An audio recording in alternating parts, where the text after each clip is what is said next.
یہ حدیث پاک میں میرے آقا صلی اللہ علیہ وسلم فرماتے ہیں الا وان فی الجسد مضغۃ اذا صلحت صلح الجسد كله واذا فسدت فسد الجسد كله الا وهي القلب۔ میرے آقا فرماتے ہیں آگاہ ہو جاؤ، تمہارے جسم میں گوشت کا ایک ٹکڑا ہے، اگر وہ صحیح ہو گیا تو سارے اعضاء، جسم کے سارے پارٹس صحیح ہو جائیں گے، اور اگر وہ بگڑ گیا تو سارے اعضاء بگڑ جائیں گے۔ وہ کیا ہے؟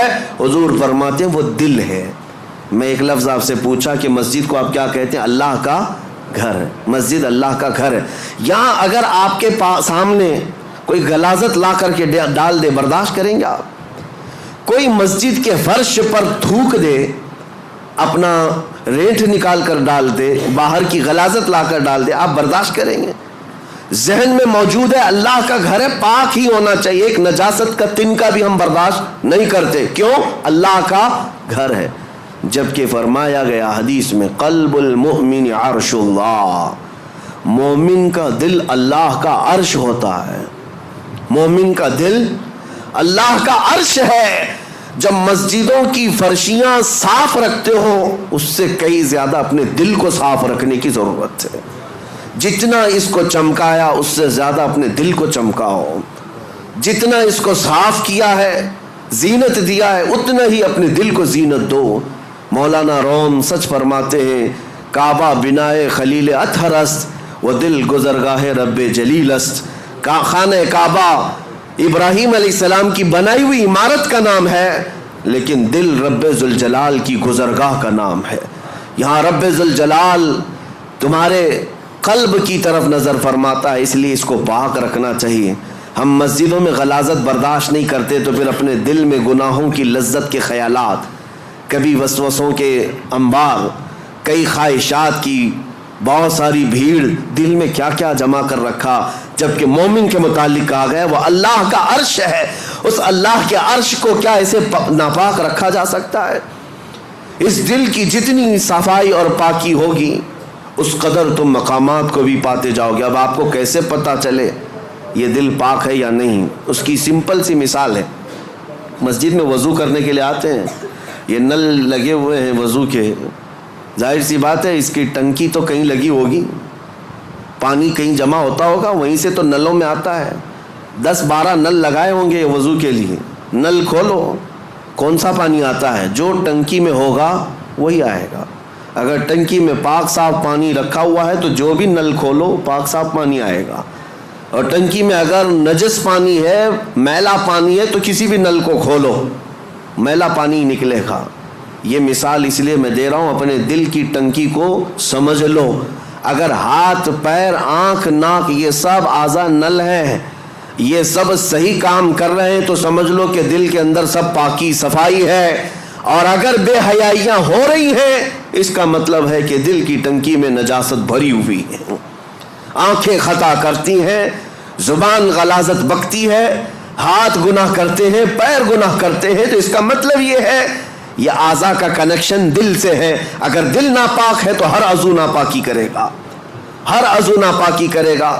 اسی لیے حدیث پاک میں میرے آقا صلی اللہ علیہ وسلم فرماتے ہیں، میرے آقا فرماتے ہیں آگاہ ہو جاؤ، تمہارے جسم میں گوشت کا ایک ٹکڑا ہے، اگر وہ صحیح ہو گیا تو سارے اعضاء، جسم کے سارے پارٹس صحیح ہو جائیں گے، اور اگر وہ بگڑ گیا تو سارے اعضاء بگڑ جائیں گے۔ وہ کیا ہے؟ حضور فرماتے ہیں وہ دل ہے، وہ تمہارا دل ہے۔ اسی لیے لقمان حکیم کے لیے حکم ہوا تھا، ایک بادشاہ نے کہا ایک بکری ذبح کرو، اس میں جو سب سے اچھی چیز ہے وہ لے آؤ۔ آپ نے ذبح کیا اور دل لے جا کر بادشاہ کے پاس رکھا، کہا پورے جسم میں سب سے اچھی چیز یہ ہے۔ بادشاہ نے دوسرے دن ایک بکری دی اور کہا سب سے بری چیز نکال کر لاؤ۔ دوسرے دن ذبح کیا اور پھر دل لے جا کر کے ہی بادشاہ کے سامنے رکھا، کہا یہی سب سے بری چیز ہے۔ اگر صحیح ہو گئی تو سب سے اچھی چیز جسم میں دل ہے، اور اگر بگڑ گیا تو سب سے بری چیز دل ہے۔ میں آج اس بات کو اس لیے عرض کر رہا ہوں کہ جتنا مسجدوں کی صفائی پر خیال رکھنا ضروری ہے اتنا اپنے دل کی صفائی پر بھی ضروری ہے۔ اگر اس کو آپ نے ناپاک ہی رکھا اور ایسی آوارہ رکھا تو 1000 سجدے کرنے کے بعد بھی تمہارا دل ناپاک ہی رہ جائے گا۔ مجھے وہ بات یاد آتی ہے کہ بعض حضرات بہت ساری چیزیں صاف کرتے ہیں۔ ایک گاؤں میں کنویں میں کتا گر گیا تھا، اور مولانا صاحب سے آ کر انہوں نے مسئلہ پوچھا کیا کیا جائے. شریعت کا مسئلہ ہے کہ چوہا گرے تو اتنے ڈول پانی نکالو, بلی گری تو اتنے ڈول, کتا گرے تو پورا پانی نکال دو, کنویں کا پورا پانی نکال دو, نجس ہو گیا ہے. گئے گاؤں والے, پورا پانی نکال دیا. چند دنوں کے بعد پھر پانی بھرتا ہے کنویں میں, پھر بھر گیا تو اس میں کتے کے بال وال سب نظر آنے لگے. مولانا صاحب نے, مفتی صاحب نے پوچھا کہ یہ کیا ہے, ابھی بھی تو ایسی چیز بدبو آ رہی. کہا کہ حضرت ہم نے پانی تو پورا نکالا, کتا ابھی اس کے اندر ہی ہے. آپ نے کب کہا ہم کو کہ کتا بھی نکالو؟ تو انہوں نے کہا میرے کہنے کا مطلب یہ ہے کہ جس سے نجاست بھری تھی پہلے وہ چیز نکالتے, بعد میں پانی نکالتے. بات ایسی ہے کہ ہم اپنے اعضاء کو سنوارنے میں تو لگے ہیں. تم اپنے ہاتھ پیر, آنکھ اور ناک اور زبان کو سنوار تو لیتے ہو, لیکن دلوں کے اندر جو نجاست کا کتا مرا ہوا ہے, اس کتے کو جب تک نکالا نہ جائے گا بدبو ہمارے اعضاء سے آتی رہے گی. اسی لیے میرے عزیزوں, سب سے پہلے اپنے دلوں کی صفائی. مجھے ایک بات یاد آتی ہے, اللہ کریم جب موقع دے میں اس مسجد کی جھاڑو بھی لگانے پر فخر محسوس کروں. اسی نہیں, کسی بھی مسجد کی. اللہ کریم اس سے مقامات بلند عطا فرماتا ہے. آپ آتے ہیں مسجد میں, نماز پڑھنے کے بعد کوئی یہاں پر خادم کہاں ہے, امام کہاں ہے, مؤذن کہاں ہے, ان کو چلاتے مت بیٹھو. اگر کچرا دکھا تو سب سے پہلے بڑھ کر کے اٹھاؤ اور خود صاف کرو, اس حصے میں تم بھی شامل ہو جاؤ. یہ نہیں کہ یہاں آ کر کے فلاں کہاں ہے, تنخواہ کیوں لیتا ہے. یہ تم آرڈر دینے والے نہیں ہو, وہ اللہ کریم کے گھر کی عبادت اور خدمت میں لگا ہوا ہے. مصر کے بڑے بزرگ شیخ متولی شعراوی رحمۃ اللہ علیہ, جنہوں نے پورے قرآن کی تفسیر لکھی ہے, اور عرفات کے میدان میں ان کو خصوصی خطاب کے لیے لایا گیا تھا. پورے عرب کے سب سے بڑے عالم دین, اللہ کے ولی, جن کے متعلق میں آپ کو بتاؤں, وہ اتنے بڑے مفسر کہ ہزاروں علماء ان کے شاگرد ہیں. ان کا ڈرائیور, وہ خود کہتا ہے کہ روزانہ رات کے 12 بجے کار لے کر اپنے گھر سے نکلتے, میں ہوتا ساتھ میں حضرت ہوتے, تقریباً 70 سال کی عمر ہے, اور مسجد چلے جاتے, مسجد سیدہ نفیسہ, مسجد امام حسین, کئی مسجدیں ان کی خاص تھی. رات کو جاتے اور ڈرائیور سے کہتے دروازہ کھلوا کر اندر چلے جاتے, یہ باہر ویٹ کرتا رہتا. گھنٹہ 2 گھنٹے کے بعد آتے. ظاہر سی بات, اللہ والے نماز پڑھ رہے ہوں گے, تہجد یا عبادت میں مصروف.